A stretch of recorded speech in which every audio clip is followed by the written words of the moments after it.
Woo, Hawks fans, it's been an eventful summer already. You got draft rumors already. You have trade rumors swirling with mock drafts. But today, I want to talk about the most terrifying thing about the Atlanta Hawks. And it is starting with their young core that was built and also beginning with Zaccharie Risacher. Welcome back to Hawks Digest, everyone. I am Chris Tipmore. Take off your shoes, leave on your socks, and we have a major report to get into surrounding our Atlanta Hawks and their young core. One of the most terrifying things that could be going on around us. Just facts and details about our young core, starting with Zachary Risha. Of course, before I get into that, I have a duty to uphold to you guys. Welcome back, everybody who is subscribed to Hawks Digest. Salute to you guys for being one of the day ones and making us one of your first listens when you need that Hawks content. And we are reaching new audiences, almost close to 1,600 subs. So if you are not subscribed to Hawks Digest, if this is your first time, make us one of your first listens when you need that Hawks content as we are rolling out different videos, no matter if it's draft mocks, no matter if it's draft rumors, no matter if it's trade rumors. All right, guys, I want to get into this report, man, talking about Zaccharie Risacher. Of course, we already know, of course, his points per game was 12.6, rebounds 3.6, and of course, assists 1.2. But the real reason why we are here talking about Zaccharie Risacher today is because he made the 2024-25 Kia NBA All-Rookie First Team, joining Stephon Castle, Zach Edey, Alex Sarr, and Jalen Wells. This is an absolutely big deal, major thing for Zaccharie Risacher as for somebody who came on in the second half of the season. Somebody who had two Rookie of the Months, February and March, the only rookie to be able to do that. Also, he had multiple 30-point games without a turnover, only rookie to do that. He's only growing. He's already in the offseason right now, working on his craft, getting bigger, working on his body, or at least getting more defined and toned so he can be able to do everything that he was doing this year and be able to elevate his game and take it to a new level for our Atlanta Hawks the next year. Now, I know he's already been in surrounding trades and everything like that, but guys, just hear me out. Just hear me out. Today, I'm going to paint the picture on how the Atlanta Hawks have a young core that could be quite terrifying if they continue to develop. It starts with this young man next to me, Zaccharie Risacher, who is coming along, and so he fits the young core timeline. But it's not just about him. The Atlanta Hawks have multiple guys that they have to throw at you.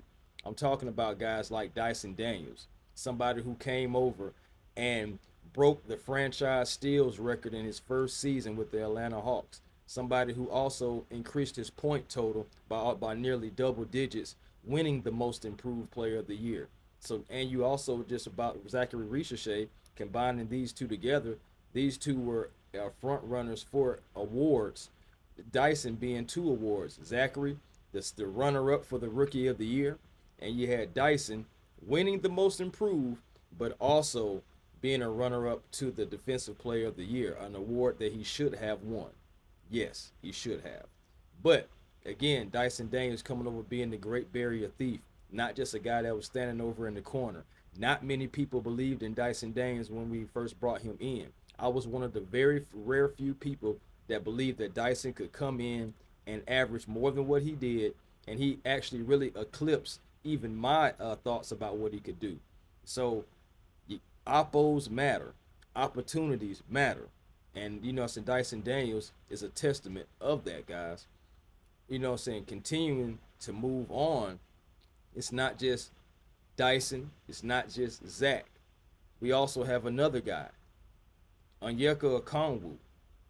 Now, guys, give me a second on Anaka Aongu, because Anaka, since taking over from MLK Day, remember he took over for Clint Capela, since getting the starting job, he ended the season with 15 points, 10.1 rebounds, shooting 65.2% true shooting. That was over 40 games. There was only three players that put up that total: Nikola Jokic, Avika Zubats, Anaka Aongu. So 2 centers out the Western Conference and just our own very Anaka Aongu. Double O. Taking the major steps, major strides. Yes, he did make it took him 5 years to get there, but he's there now. And honestly, moving forward, I can see them giving Anaka the starting ability. So he's earned that, so waiting behind Clint Capela. And now you look at it, even if they do draft a center, respectfully, they may have to wait behind Anaka Aongu just because he's been waiting. If they don't decide to do something different, move in a different direction, we'll see what happens. But right now, Anaka Aongu is another player who is a part of our young core, going along with Dyson Daniels, the most improved player of the year, going along with Zaccharie Risacher, a rookie of the year runner-up, and also now first all NBA rookie team member. So, like that's another piece. But you guys already know what's going on. You guys know I can't mention this young core list without mentioning a very important Spacely Sprocket or Cogswell Cog, however you want to look at it. This guy right here is a difference maker, and we've seen how much we suffered without him. I'm talking about Jaylen Johnson, someone who was averaging, it says 18.9, 19 points per game. He was nearly a 20 and 10 guy. And the last 20 and 10 guy that we had was really John Collins before, it got a little crowded, in Atlanta as far as like where the distributing of the ball is going, who's going to have the ball, et cetera, et cetera. John Collins was that 20 and 10 guy, but Jaylen Johnson is a more polished and improved version of John Collins when he's healthy. I mean, he can do all the things that we wish that John could be able to do, including being that point forward. Not saying John Collins is a bad player. We're just saying that Jaylen Johnson is a more polished and improved player, and that's another reason why we went ahead and paid him that extension that is going to be kicking in, coming this up season, making $30 million a season. And we just want him to be able to stay healthy, because if he can stay healthy, man, give me a healthy Hawks team against what we are seeing right now in the playoffs. I'll get to that in 1 second. But Jaylen Johnson, he's back working. He's actually, I seen some clips of him trying to shoot with his left hand.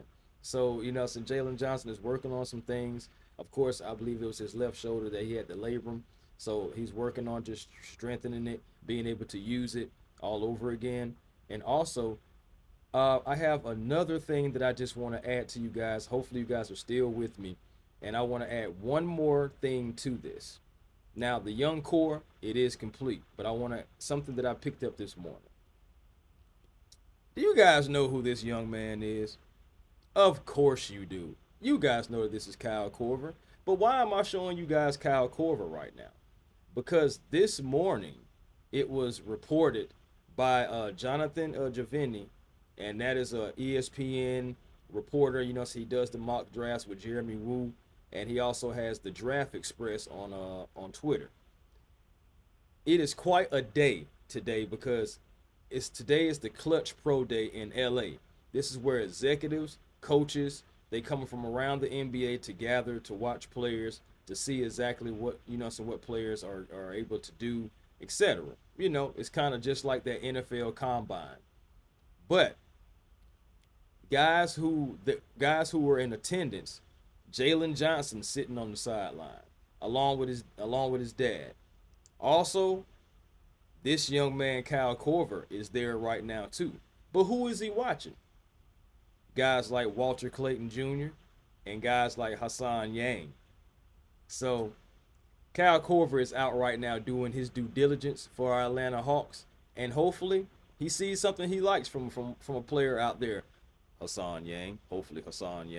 But hopefully he's liking what he sees, and you never know what's going to happen in really almost less than a month here, because we're getting close to the NBA draft. It's really just about a month away as this video drops. But guys, that is pretty much my report. I just wanted to bring it to you guys. And of course, it's all about our Atlanta Hawks. Yes, sir. But peace and blessings to you all, guys.